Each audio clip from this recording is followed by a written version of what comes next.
నువ్వు నాకు దూరం అవుతావని ఎంత భయపడిపోయానో తెలుసా? నీ చేతుల మీదుగా నేను సుమంగళిగా పోవాలనుకున్నా. చాలా చోట్ల తిరుగుతుంటాను, గుర్తుండదు? కానీ నాకు గుర్తుంది. మీరు నిన్న మధ్యాహ్నం ఒక అమ్మాయితో కనిపించారు. ఏ విషయం మీ దగ్గర దాచని మావయ్య గారు సంధ్యావతిని గురించి ఎందుకు దాచాలి? నిజంగా ఆ సీడీ ప్రకారం చక్రవర్తిని తప్పనిసరి పరిస్థితుల్లో సంధ్యావతిని చంపినా వదిన్ని కూడా నేను కాపాడుతానత్తయ్యా.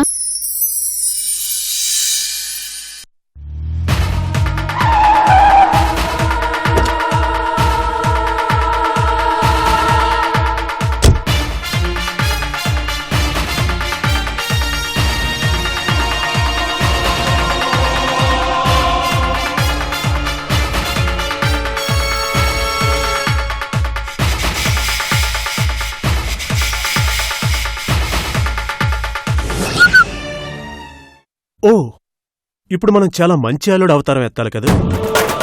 మర్చిపోయింది.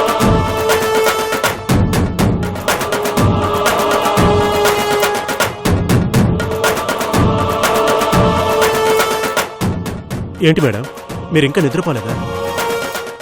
లేదు, మీ గురించి ఆలోచిస్తున్నాను. నా గురించా? ఎందుకు? నన్ను అడిగి లక్షలు తీసుకున్నా నేను బాధపడను, కానీ చెప్పకుండా ఒక్క రూపాయి తీసుకున్నా చాలా చిరాకు పుడుతుంది. ఆఫీస్ నుంచి 10 లక్షల రూపాయలు ఎందుకు తీసుకున్నారు? అకౌంటెంట్ కి చందా ఇవ్వడానికని చెప్పారంట. ఎవరికి చందాలు ఇవ్వాలి? మొన్ననే కదా చందా అని 5 లక్షల రూపాయలు తీసుకున్నారు. ఇప్పుడు మళ్ళీ ఏంటి? ఒక్క నిమిషం.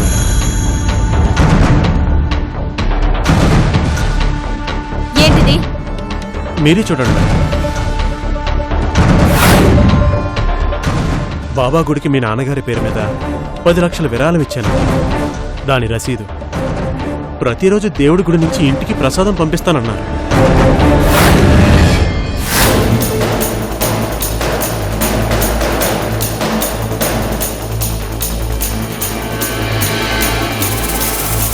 మీకేమైనా పిచ్చా?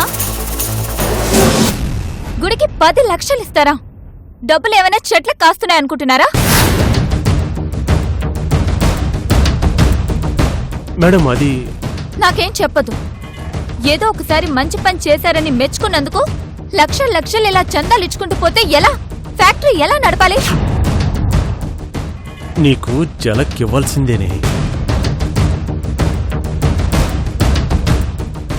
గట్టిగా రవ్వకండి, మీ నాన్నగారు వింటారు. నేనేం చేసినా ఆయన బాగుండాలనే కదా చేశాను. దేనికైనా ఒక లిమిట్ అనేది ఉండాలి. మీ ఇష్టం వచ్చినట్టు డబ్బుని నాశనం చేస్తుంటే చూస్తూ ఊరుకుంటాననుకోవద్దు. నన్ను అడగకుండా డబ్బు తీసుకోవడం తప్పు. 10 లక్షలంటే ఏమనుకుంటున్నారు? ఎంత కష్టపడితే డబ్బులు వస్తాయో మీకు తెలుసా? ఏ రూట్లో జలక్కివ్వాలి నీకు? ఏంటమ్మా, ఏమైంది? జలక్ ఫిక్స్. ఏంటి అరుపులు? అసలు ఏమైందమ్మా? అమ్మా! అబ్బా, కూర్చోండి. శిరీష, ఒకసారి అత్తయ్య ఇక్కడ.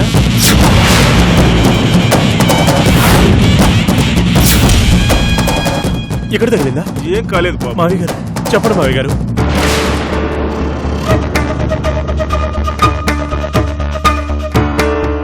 అయ్యో ఏం కాలేదు. ఏంటి మావయ్య గారు ఇది? మీ ముందు ప్లాంట్ ఉంది, చూసుకోవద్దా?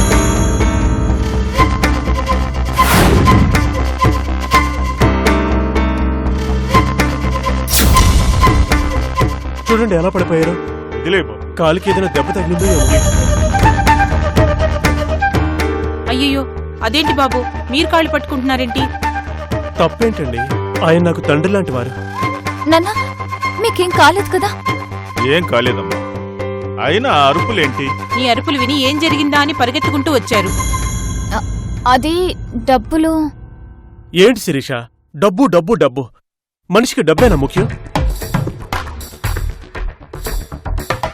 డబ్బు తప్ప మరే అవసరం లేదా? నేను చెప్పాను కదా, ఆ డబ్బు మామగారి పేరు మీద బాబా గుడికి చందా ఇచ్చానని.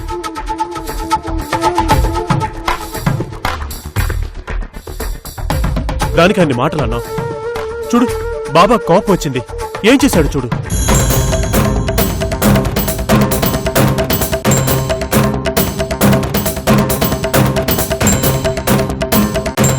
ఓకే, ఆ డబ్బు నాకు ఇచ్చే పేమెంట్లో కట్ చేసుకో. నీకు పేమెంట్ ఇవ్వటం ఏంటి బాబు?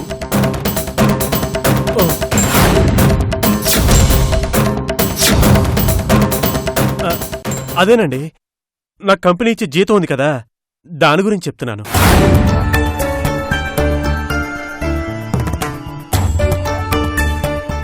మీరు బాగుండాలని ఓ 10 లక్షల కంపెనీ డబ్బు తీసుకుని గుడికి దానం చేశాను మావయ్య.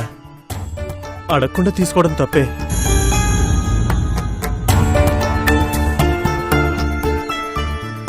నా డబ్బే కదా అని ఉద్దేశంతో తీసుకున్నాను, కానీ ఇంత గొడవ జరుగుతుందని, చివరికి మీకు ఇలా దెబ్బ తగులుతుందని కానీ నేను అస్సలు అనుకోలేదండి.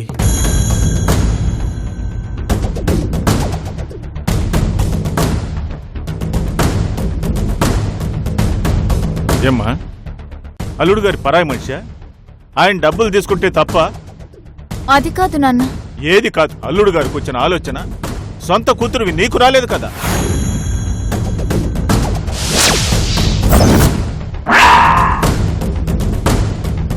మీ నాన్నగారి ఆరోగ్యం బావుండాలనే కదమ్మా ఆ డబ్బు విరాళంగా ఇచ్చారు. అది తప్పైనట్టు అల్లుడు గారి మీద కేకలు వెయ్యాలా? ఎంతైనా ఆయన నీకు భర్త. భర్తతో అలా మాట్లాడటం మర్యాదేనా? అత్తయ్య గారు, తన్నేం అనకండి. 10 లక్షలంటే ఎవరికైనా బాధే. కంపెనీ చైర్పర్సన్గా తను అడగడంలో తప్పలేదు, కానీ నేనే ఓ మాట చెప్పాల్సింది. ఇక నుంచి అన్నీ చెప్పే చేస్తాను శిరీష. I'm sorry.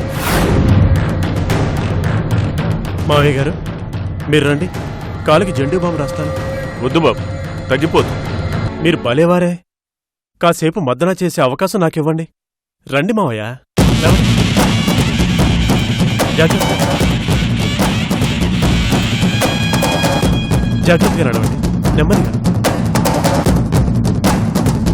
జాగ్రత్త, జాగ్రత్త చూసుకోండి. నెమ్మదిగా.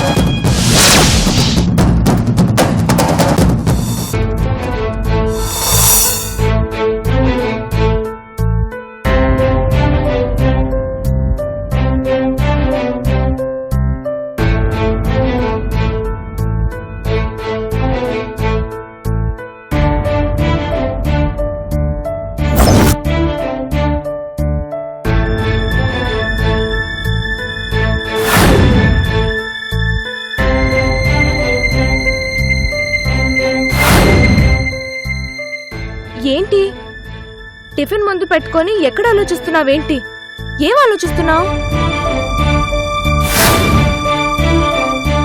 అది నాకు చిన్న అనుమానం ఉంది మహా. ఏంటది? ఓ, నేను సరిగ్గా మందులు వాడుతున్నానా లేదా అనేగా. అన్నీ చక్కగా వేసుకుంటున్నాను, నువ్వేం దిగులు పడుకు బావా.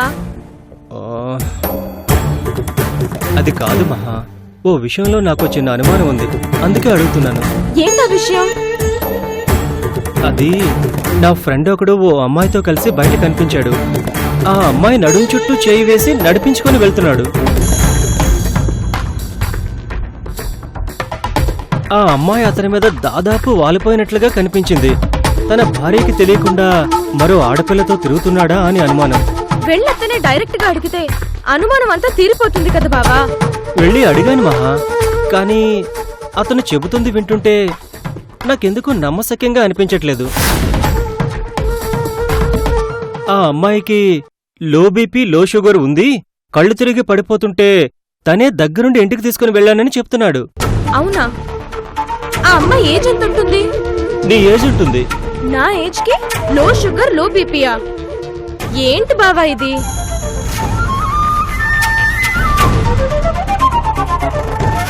ఒకవేళ ఉన్నా కూడా మరీ అంతలా నడుం చుట్టూ చేతులు వేసి తీసుకుని వస్తాడా? నిజంగా అలా ఉంటే వెంటనే హాస్పిటల్ కి తీసుకుని వెళ్ళాలి గాని ఇంటికి తీసుకుని వస్తారా? ఏ హాస్పిటల్లోనూ చేర్పించి వాళ్ళకి ఫోన్ చేయొచ్చు కదా. ఈయనే దగ్గరుండి తీసుకుని వెళ్ళాలా? అదంతా అబద్ధం బావా.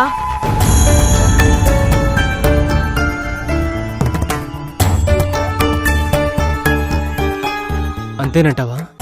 నువ్వెళ్ళి అడిగేసరికి ఏం చెప్పాలో అర్థం కాక ఏదో అబద్ధం చెప్పేశాడు. అతను ఎవరో తన భార్యని పక్కాగా మోసం చేస్తున్నాడు, అందులో డౌటే లేదు. నాకు ఎక్కడో అనుమానంగానే ఉంది మహా. అందులో అనుమానం ఎందుకు? అతనెవరో గుండెలు తీసిన బంటులా ఉన్నాడు, మాయ చేసి మరీ బయట తిరుగుతున్నాడు. వెంటనే అతని గురించి వాళ్ళ ఆవిడికి చెప్పడం మంచిది. అదే ఎలా చెప్పాలా అని. ఇంతకీ ఎవరతను? ఆ, అంత ఇంపార్టెంట్ వ్యక్తి కాదులే. అయితే నీకెందుకు బావా, వదిలేసే, నువ్వు ముందు టిఫిన్ తిను.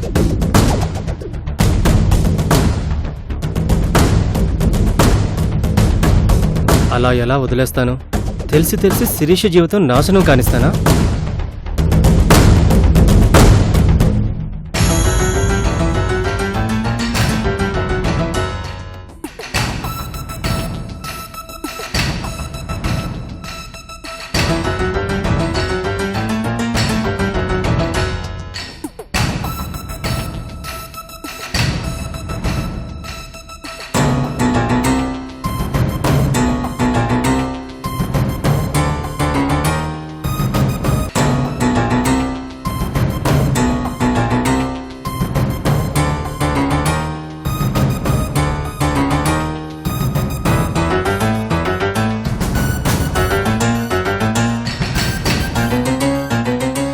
ఇంకేంటి సార్ సార్ సంతకం చేయడానికి వచ్చాను. Conditional bail.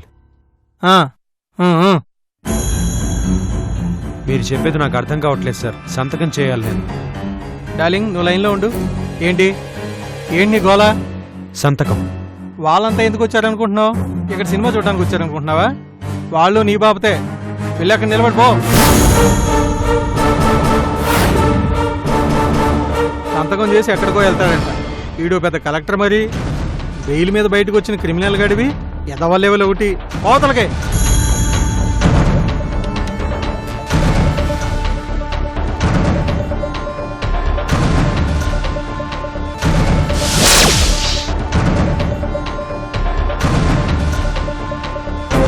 ఏంటి విషయాలు? అలాగే ఇంకేంటి? సాయంత్రం తొందరగా వచ్చేస్తాలే. సార్, ఏంటి? మీరు కొత్తగా వచ్చారు. ఆయన ఎవరో కాదండి, మన ఎస్ఐ జీకే గారు వాళ్ళ నాన్నగారు. అవునా? మరి చెప్పవే. డార్లింగ్, నేను మళ్ళీ చేస్తాను.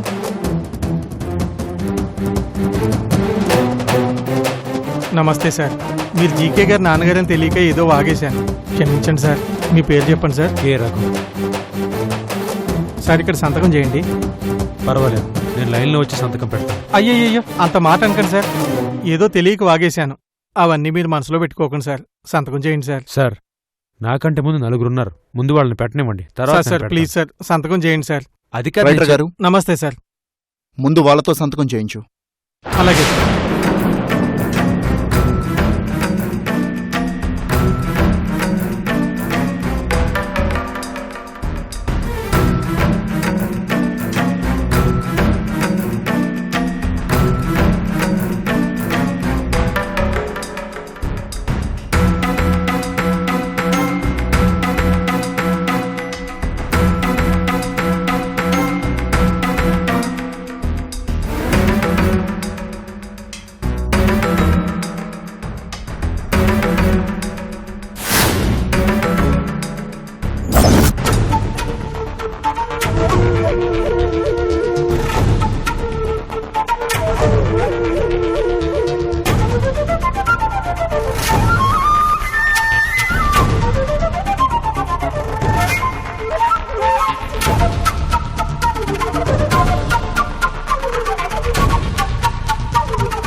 నానా, ఎందుకు నాన్న ఇన్ని అవమానాలు? మీరేం తప్పు చేశారు చెప్పండి? ఇవన్నీ మీకు అవసరమా?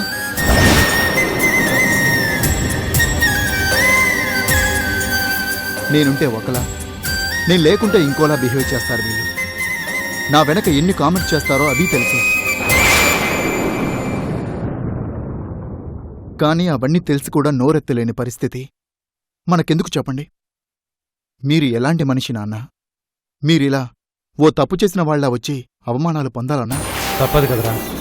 కోర్టు చెప్పిన దాని ప్రకారం పొద్దున్న సాయంత్రం సంతకం చేయాలి. అది నా డ్యూటీ. అదే, ఇంకెంతకాలం ఇలా ఇబ్బంది పడాలన్నా? ఎందుకు ఇంకా అవమానాలు పడాలి? అసలు నిజం చెప్తే సరిపోతుంది కదా నాన్న. సంజయ్ ఎక్కడుందో చెప్పండి.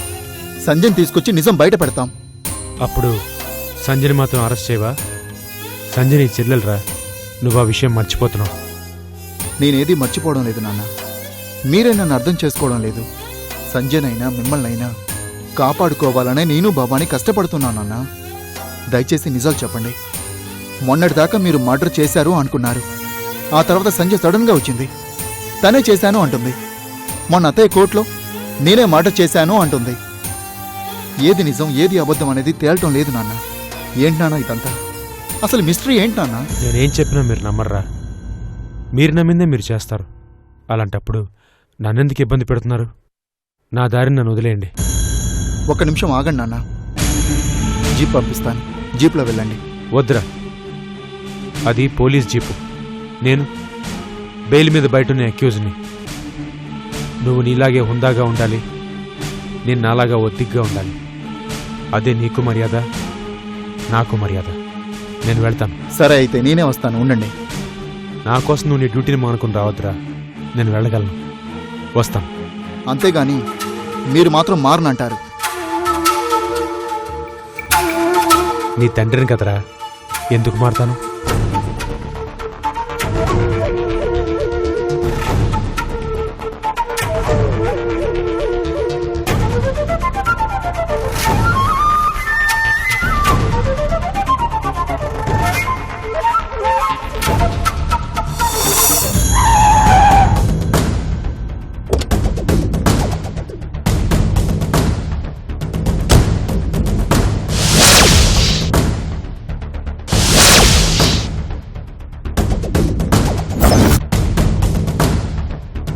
అన్నయ్య,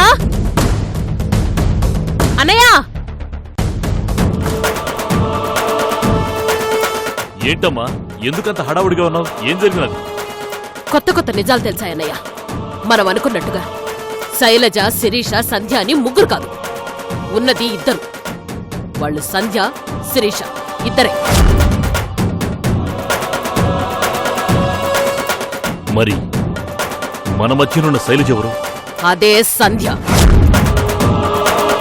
దాని పేరు సంధ్య. మరి మరి శైలజ పేరుతో ఇక్కడెలా ఉంది?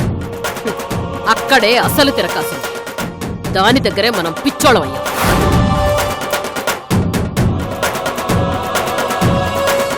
ఆ సంధ్య ఇల్లు వదిలిపెట్టి వెళ్ళిపోయి దాదాపు 5 ఏళ్లైపోయింది. అలా వెళ్లిన సంధ్యకు పిచ్చెక్కి గతం మర్చిపోయి తిరుగుతూ మన దగ్గరకు వచ్చింది. మరి శైలజని పిలిచారు? ఎవరు పిలిచారు? ఆ పేరు పెట్టింది నేనే కదా. జాతక దోషం పోవడానికి దాన్ని బలిపశువులాగా వాడుకుందామనుకుంటే నీ కొడుకు దానందానికి బానిసైపోయాడు. తీరా చూస్తే అది ఆఖరి నిమిషంలో పారిపోయింది. ఆ తర్వాత పిచ్చి తగ్గి మామూలు మంచయింది. అందుకే నీ కొడుకు వెంటబడితే పట్టించుకోలేదు. చివరికి సంధ్యని ఏదో చేయిపోయి దాని చేతిలో చచ్చిపోయాడు. అంటే అంటే ఇందులో ఆ రఘుగాడి ప్రమేయం ఏమీ లేదా? ఉందో లేదో ఎవరికి తెలుసు. కానీ ఒకటి మాత్రం నిజం, నీ కొడుకుని చంపింది మాత్రం ఆ కుటుంబమే.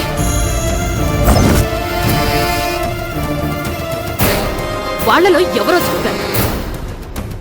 అసలు నా అనుమానం ప్రకారం ఆ సంధ్య సీడీలో పంపించిన సాక్ష్యం నిజమే కావచ్చు. అయితే ఆ రఘుగాడు ఆ నేరాన్ని ఎందుకు తననెత్తిన వేసుకున్నాడు? ఎందుకంటే వాడా సంధ్యకి కన్నతండ్రే కదా. కూతుర్ని కాపాడుకోవడం కోసం ఆ మాత్రం త్యాగం చేయరా? అంటే ఆ తండ్రి కూతుళ్ళు కలిసి నా కొడుకును చంపి తప్పించుకోవాలని చూస్తున్నారా? వాళ్ళిద్దరే కాదు, మొత్తం ఆ కుటుంబమే ఈ కేసు నాశనం చేయాలని చూస్తున్నారన్నయ్య. తండ్రి కూతుళ్ళిద్దరూ నేరస్తులే. ఆ కేసులో స్పెషల్ ఇన్వెస్టిగేషన్ టీంకి ఇన్ఛార్జి ఆయన కోడలు. కేసు నడిచేది ఆయన కొడుకు జీకే పోలీస్ స్టేషన్ పరిధిలో. మనం ఇలా చూస్తూనే ఉంటాం, కానీ కేసు మాత్రం అంగుళం కూడా కదలదు. ఎంతకాలం ఉన్నా ఇలాగే ఉంటుంది. ఎలా ఉంటుంది? ఎలా ఉండనిస్తాం? అందుకే చెప్తున్నాను, ముందు ఈ కేసుని ఆ భవానీ చేతుల్లోంచి బయటకొచ్చేలా చేయి. పైకి సిన్సియర్గా కనిపించినా చివరకు వాళ్ల కుటుంబానికే మంచి చేయాలని చూస్తుంది. ఏ కొడుకైనా తండ్రిని పోగొట్టుకుంటాడా? సంధ్య జీకేకి సొంత చెల్లెలు, అన్నగా దాన్ని కాపాడుకోడా? ఎలా కాపాడుకుంటాడో చూస్తా. ఈ కేసుని భవానీ చేతుల్లో నుంచి లాగేయాలి, అంతే కదా? లాగిస్తాను.